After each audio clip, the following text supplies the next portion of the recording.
اعوذ باللہ من الشیطان الرجیم، بسم اللہ الرحمن الرحیم۔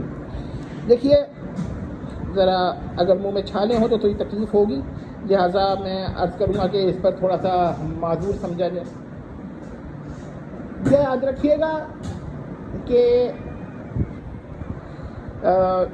اجماع کی دو اقسام ہیں، ایک اجماع امت یعنی جس میں تمام غیر کافر فرق موجود ہیں اور تمام غیر کافر لوگ یعنی مسلمان لوگ خواہ بدعتی ہوں خواہ غیر بدعتی ہوں، اور ایک اجماع اہل سنہ۔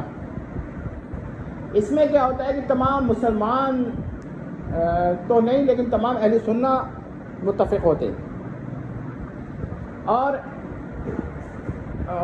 جو غیر ہیں جو اہل سنہ نہیں ہیں ان کا اختلاف معتبر نہیں ہوتا۔ بہرحال یہ اجماع کی دو قسمیں اور دونوں کی بھی الگ الگ اہمیت ہے۔ اب یاد رکھیے گا کہ صرف اثنا عشری اور اہل سنہ کا اتفاق ہو جانا اجماع نہیں ہے، کیونکہ ابھی بہت فرقے تھے اور ہیں۔ مثلا زیدیہ ہیں، اب اگر وہ کسی مسئلے میں اختلاف کر رہے ہیں اور اثنا عشری اور اہل سنہ کسی میں متفق ہوگا تو کیا یہ اجماع ہوگا؟ میں جیلنی صاحب سے سوال کر رہا ہوں، اپنی طرف سے اپنی تحقیق نہیں دے رہا۔ اب ذرا سنیں یہ کیا فرماتے ہیں۔ اس پہ اجماع تھا تو میں نے لکھا اس پہ سنی شیعہ کا اجماع ہے، اور جب بھائی سنی شیعہ کا اجماع اگر ہو بھی جائے تو وہ اجماع امت تو نہیں ہوا نا، یہ یاد رکھیے گا۔ اللہ یہ ہے کہ آپ ان دونوں کے علاوہ جتنے فرق ہیں سب کی تکفیر کریں، یہ بہت ہی اہم پوائنٹ ہے، ورنہ آپ دیکھیے کہ رویت الباری یعنی خدا کو دیکھ رہا اس میں اثنا عشری نہیں مانتے، اتنے اہم مسئلے پر اجماع نہیں ہے، ٹھیک ہے؟ تو یہ آپ کیسے اتنی بڑی بات کر رہے ہیں؟ اور پھر اثنا عشری حضرات تو اجماع کے قائل ہی نہیں ہیں، آپ ان کے قول کو اجماع کے لیے پیش کر رہے ہیں جو اجماع کے منکر ہیں۔ تماشا ہے، آگے سنیں۔ اجماع ہو کسی بات کے اوپر پھر قیاس اور اجتہاد پیچھے رہ جاتا ہے۔ تو اچھا جی، بخاری شریف بھی پیچھے رہ جاتی ہے، کیونکہ اثنا عشری حضرات تو بخاری شریف کو نہیں مانتے۔ آپ کہیے کہ مانتے ہیں تو پھر ہم یہ کہتے ہیں کہ اس کی اسناد کو تو نہیں مانتے، ان کا بھی سسٹم ہی الگ ہے۔ یعنی جس کو ہم متن کی بات نہیں کرتے، ہم سند کی بات کر رہے ہیں کہ ہماری سند سے اگر ایک بات صحیح ہے تو ان کے وہاں تو وہ اس سند سے صحیح نہیں ہے نا، کسی اور سند سے ہو ہم وہ نہیں جانتے۔ تو اس کا مطلب بخاری مسلم پر بھی اجماع نہیں ہے، تو پھر آپ کس طرح پیش کر سکتے ہیں؟ اور پھر ان کا اجماع ہونا نہ ہونا یہ تو معتبر نہیں ہے۔ اس کی کیا وجہ ہے کہ ان میں سے ایک بڑی تعداد ایسی ہے جو حضرت علی رضی اللہ تعالیٰ عنہ کو رسول اللہ کے ماں سوا ہر نبی سے افضل مانتی ہے، تو پھر ان کو تو نکالیں گے نا آپ، یا ان کو بھی اجماع میں داخل کر دیں گے؟ جیلنی صاحب نا جب بات کرنے پہ آتے ہیں تو بہت ہی غلط بات کرتے ہیں۔ آگے سنیں۔ میں نے اتوار کا انتظار بھی نہیں کیا، پوسٹ بنائی اور دیکھیں پوسٹ پہ کیا لکھا ہوا تھا، رجوع توبہ۔ اچھا جی، آپ نے رجوع کر لیا، توبہ کر لی، لیکن فرض کریں کہ اس رجوع اور توبہ کے بعد آپ نے اپنی غلطی کو کس حد درجے میں مانا ہے؟ تکفیر کی ہے اپنی یا اس کو صرف تصدیق کی ہے؟ یہ بھی بیان کریں نا کہ اور اگر تکفیر میں مانا ہے غلطی تو کیا آپ نے بھی تجدید کی، ایمان کیا اس کے بعد نکاح کی؟ اور اگر ایسا نہیں ہے صرف آپ نے خطا مانی ہے تو اس کا پہلے بیان کریں پھر ہم اس پہ بحث کریں گے۔ آگے سنیے۔ اور کلیریفیکیشن، ان کی تو موت ہے، یہ توبہ کا لفظ لکھ دے۔ کیوں موت آئی ہے سر جی؟ کیسے موت آئی ہے؟ آپ نے کہہ دیا موت آئی ہے تو آپ کے ماننے والے مان گئے کہ موت آئی ہے، نہیں مانتے ہم کہ موت آئی ہے۔ یہ کوئی ایسی بات نہیں ہے، توبہ کے مسئلے میں کوئی موت ضروری نہیں ہوتی ہے۔ پتہ نہیں کیوں جیلنی صاحب کے ماننے والے یہ سمجھتے ہیں کہ جو یہ کہہ رہے ہیں نا وہ الٹیمیٹ ٹروتھ ہے، سیلف ایویڈنٹ ٹروتھ ہے، اس کو کانٹرڈکٹ نہیں کیا جا سکتا، اس سے تعارض نہیں کیا جا سکتا، اس سے اختلاف نہیں کیا جا سکتا۔ جیسے جیلنی صاحب نہیں ہو گئے معصوم ہو گئے، وہ بھی معصوم بالغیر نہیں، معصوم بالذات ہو گئے، الیاذ باللہ تعالیٰ۔ آگے سنیں۔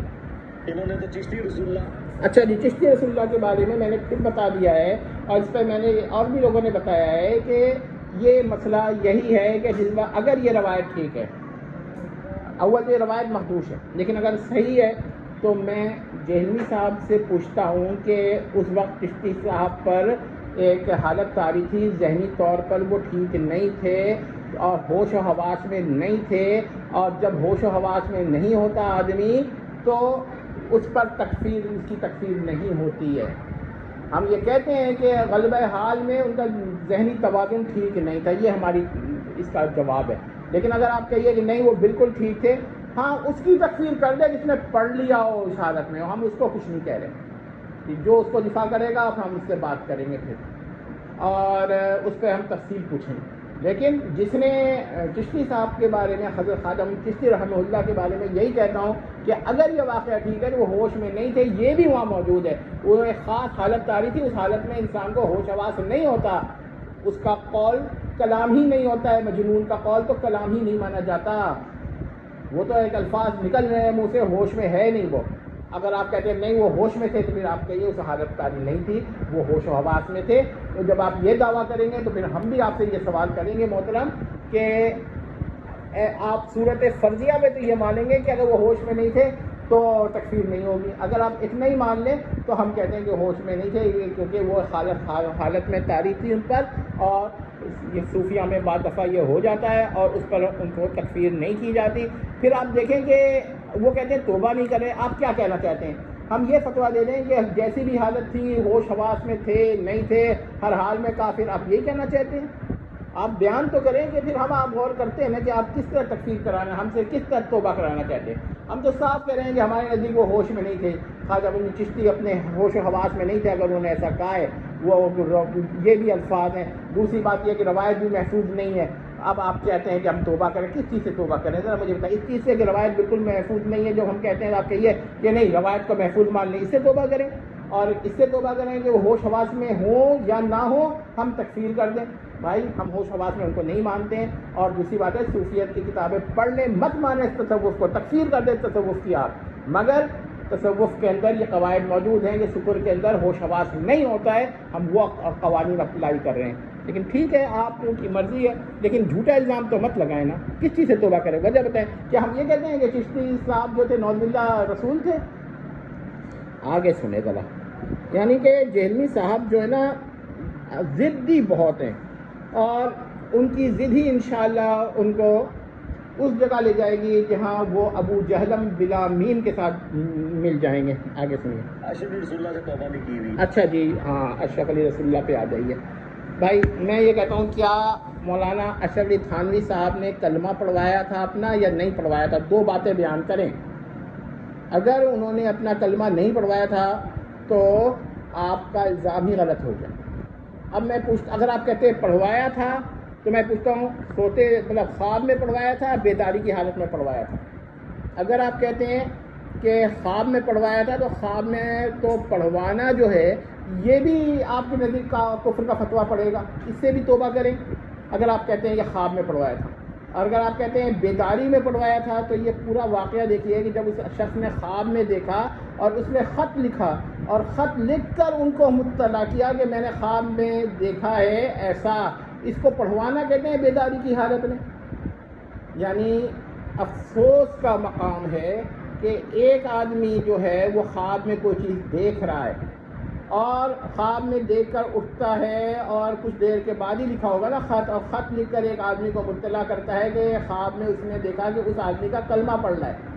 اب وہ آپ کہتے ہیں اس آدمی نے اپنا کلمہ پڑھوایا، لیکن کیسے پڑھوا دیا؟ تو ہم تو کہتے ہیں وہ تو نہ بیداری کی حالت میں پڑھوایا، نہ خواب کی حالت میں پڑھوایا، نہ سوتے میں پڑھوایا، نہ جاگتے میں پڑھوایا.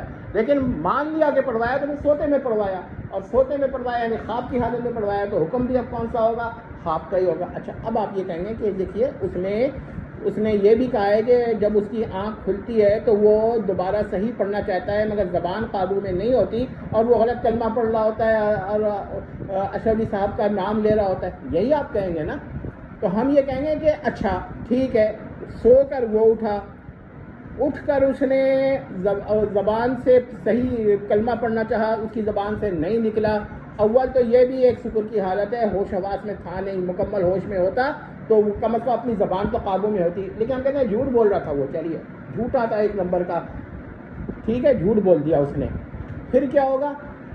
دوسرا سوال یہ ہے تو کیا مولانا اشرف صاحب نے پڑھوایا؟ کیسے پڑھوایا؟ ان کو تو پتہ ہی نہیں تھا جس کو وہ پڑھ رہا تھا، جھوٹ بول رہا تھا یا سچ بول رہا تھا، اختیار سے پڑھ رہا تھا یا بلا اختیار پڑھ رہا تھا، یہ الگ بات ہے، مگر اس نے تو یہ بات اٹھا ہوگا جب حالت ٹھیک ہوئی ہوگی یا نہ بھی ہوئی ہوگی، کچھ دیر بعد ہی کاغذ قلم لیا ہوگا اور اس نے یہ واقعہ لکھا ہوگا اور پھر پوسٹ کیا ہوگا اور وہ خط پہنچا ہوگا مولانا صاحب پر.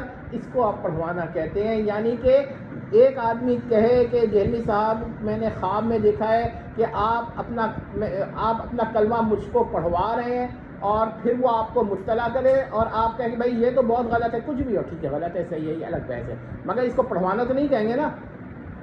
یہ اپنے لیے بھی آپ سوچیں، کل کو کوئی آدمی اٹھتا ہے اور کہتا ہے، اب آپ یہ کہیں گے کہ اچھا بھائی یہ ساری باتیں ٹھیک، یہی بات مان لیجئے کہ انہوں نے اس کا تعبیر غلط بتائی اور تشریح غلط کی خواب کی، تو یہ ایک الگ بحث ہے. کفریہ خواب کی تشریح ہمیشہ کفر ہوگی یا کفریہ ہی بیان کی جائے گی یا کوئی اچھی تشریح بھی ہو سکتی ہے، یہ ایک الگ بحث ہے. لیکن پڑھوانے کا قول تو غلط ہو گیا.